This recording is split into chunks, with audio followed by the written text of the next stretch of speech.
Hello beer tubers and welcome to quite a different video, I guess, because today is more of a beer talk series than an actual review.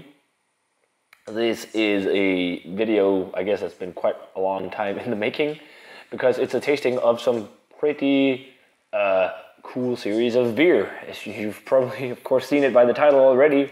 This past weekend, I got to try the entire Stone Vertical Epic series, which we got here, but also a good amount of the AleSmith Decadence beers, the anniversary ales from AleSmith. So I thought I'd do a follow-up video because it'd be a little too hard sitting reviewing every single beer on camera during the tasting. So wrap my thoughts up and then would let you guys know what I think. I'm not going to give every individual beer, but I'm going to give the series kind of an overall grade, I guess.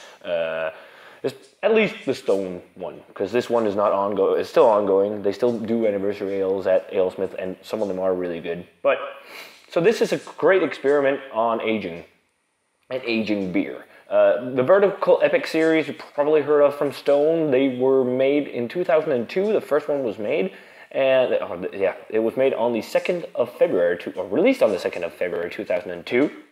And then they did the series where every year they release a new beer in the series. So in 2003 it was one on the 3rd of March 2003, and then on till 2012, which would be the last year where they could do like a following of numbers. So it was released on the 12th of December 2012. So these are all original bottles, and 2 of them were beers I provided. The rest were beers my old boss, provided from when I worked in Ölkonsortiet, which is a beer store that used to be in the city. I actually even did a tour and an interview with my boss way back in the day. You guys can check it out. I think it's called TMOH on the road, Aalborg beer stores. So 2 of the beers, the 12 and 10, were the ones I provided, and they were actually sent in by a subscriber in like 2012 or 13 because he knew I could do a video on the entire series. So this is for you, dude. Your channel name has escaped me. I think it was Purest Gold or something like that. I'm not entirely sure. Or was it Hop Haze? I'm not entirely sure because the old messaging system here on YouTube has been deleted. So I can't go back and check up on your channel name. But you know who you are, so that's important.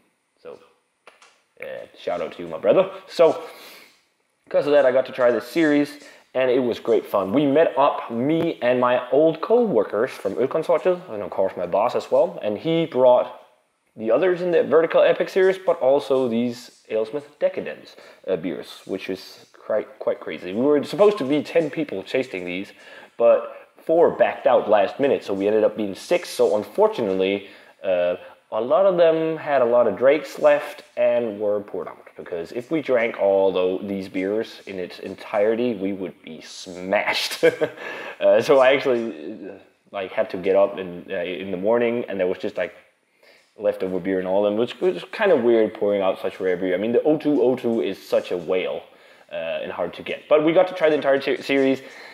Biggest beef with the Vertical Epic series. We should have cracked it in 2012, not 4 years later in 2016, because some of them were really oxidized, like really oxidized, especially the O2. You could kind of taste that was the first beer they did, and they didn't really understand making beers for aging yet. I think they didn't really form the plan for the Vertical Epic series until later on, but I think we agreed, everyone around, possibly with the 2008 release, or 7, I think it was 8, that it started to go more towards tasting like beer that was meant for aging. But of course those beers were also younger, so they didn't have as much time to develop oxidized flavors. But most of the oxidized flavors were oxidized flavors in a good way. It was that kind of vinous sherry or port wine flavor, which wasn't too bad. The O2 was a little on the too much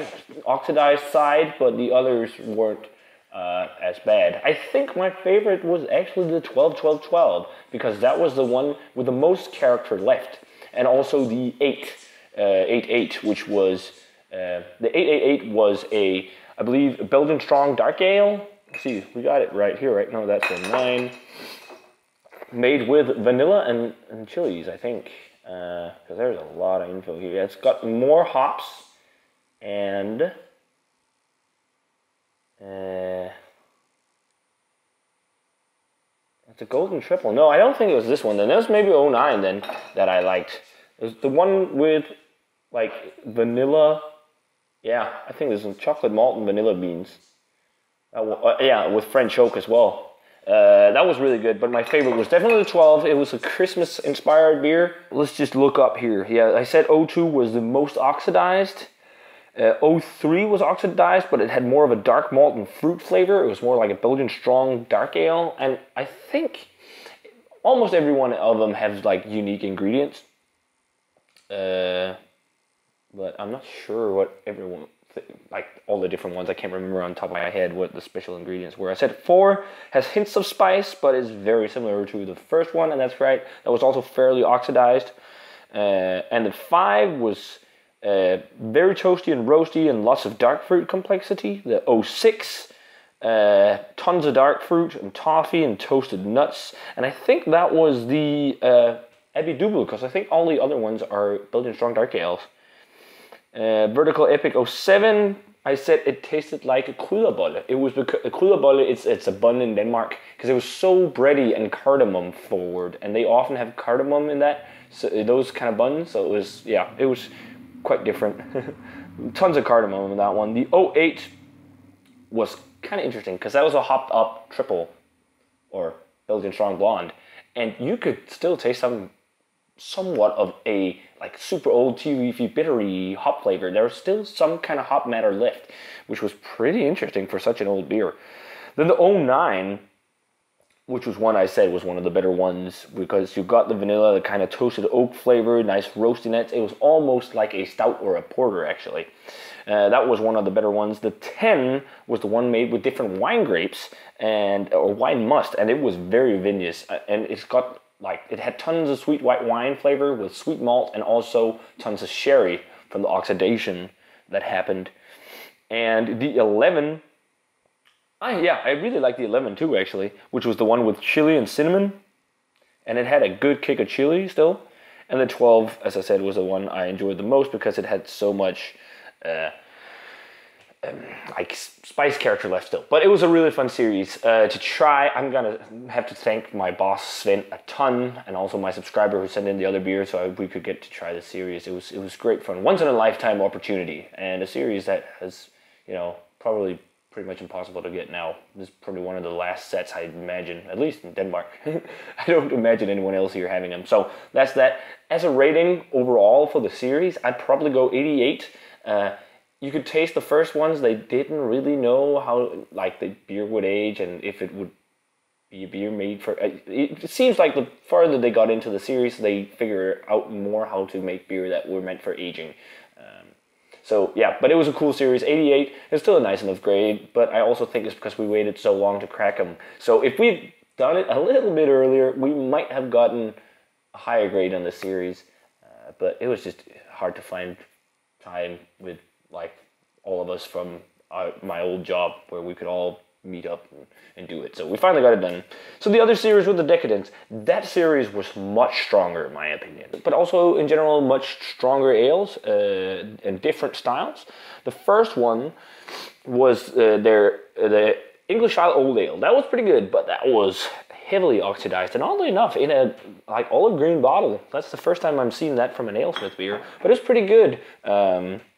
Even though it had a fairly intense oxidized flavor, it wasn't as intense in some of the stone beers, and it also had a nice kind of sweetness, like malt sweetness to back it up. So yeah, that was pretty good. Yeah, as I said here, tons of port wine and an example of good oxidation. So that one was nice. The 2006 here was the hoppy beer, I think. Yeah, this the Imperial Evil Dead Red Ale. So Evil Dead Red Ale is a seasonal they do, and this was that imperialized. You could definitely taste that this was a hoppy beer that was supposed to be drunk fresher, because again, tons of tea leafy old hops. But since it was a stronger beer, it had somewhat of a nice quality to it. And like some sweet malt, but that one was heavily oxidized too. So that was actually my least favorite of the AleSmith ones. And then the 2007 I think was that the Porter? Yeah, the Imperial Porter. That aged really well. That had lots of vanilla and coca and like red wine notes and port. Some oxidation which often is that port wine flavor, but not too bad. Nice roast, dark, fruity character. That was pretty good. The 2008 release was an English style barley wine again, and that one was really good too. That was much better than the first one. That was English style old ale, sorry. But that was pretty nice. Tons of prunes, I've said, raisins, dark fruits, figs, lots of bready malt, sweetness, caramel, and toffee. Not much oxidation, so that's pretty nice. And then the last one wasn't my favorite. I think my favorite were the two English style, the old ale and the barley wine. This was the Dunkelweizenbock. It had some banana flavor, but not too much. But lots of sweet bread and sugar and caramel, and then also a kick of oxidation. But I still think I preferred the Decadence series. And if I think of other Decadence beers I've had, they've all been pretty damn strong beers and really tasty. Like the Quad, for example. I think that was from 2012. But I'm quite behind on trying some of the different Decadence beers, because not all of them has been released in Denmark. I think I need to try the 10 and 11 and possibly 13, 14. I think I've had 15. Not entirely sure. Actually, I might not have. Oh well. But yeah, it was really fun to try. So that series, I'm gonna go 92 on that one. Still a little too oxidized, but man, it was fun to try. So if you guys have any of these beers lying around in these series, if you want to get a complete set, try and get it as soon as possible. At least of this one, you can't get a complete set of this really, because it's not a done series. It's an anniversary series, so they're gonna keep doing it. But if you have these and want to get the rest, or some of these, get them now and get them drunk, because these are gonna go downhill even more soon. So get them drunk.